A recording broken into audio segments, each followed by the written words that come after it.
Seorang pria di Kabupaten Oki tewas ditikam senjata tajam. Insiden ini terjadi di tempat hiburan malam di kawasan Jalan Lintas Timur Desa Sukapuli, Kecamatan Pedamaran. Tempat hiburan malam yang berada di pinggir Jalan Lintas Timur Desa Sukapuli, Kecamatan Pedamaran, Kabupaten Oki ini dipasang garis polisi. Di lokasi yang juga diduga sebagai warung remang-remang inilah seorang pria berinisial ANS, 29 tahun, tewas bersimbah darah setelah ditikam 3 orang dengan senjata tajam pada Minggu malam kemarin. Kepala Desa Sukapuli, Imam Fahrul Rozi, mengatakan pihaknya belum tahu informasi pasti kejadian tersebut.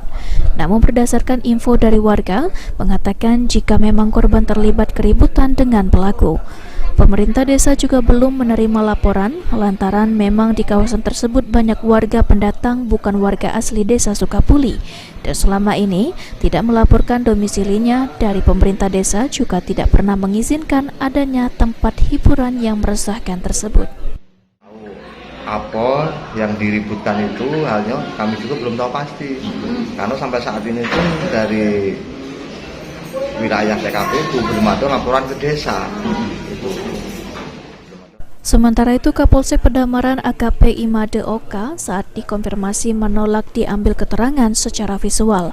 Namun Kapolsek menuturkan kejadian tersebut bukan pembunuhan melainkan hanya kekerasan yang menyebabkan korban meninggal dunia karena kehabisan darah.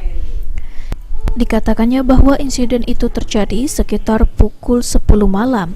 Usai kejadian, korban meninggal dalam perjalanan saat akan dibawa ke rumah sakit.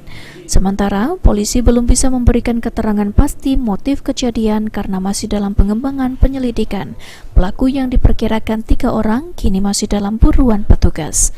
Novan Wijaya, PAL TV.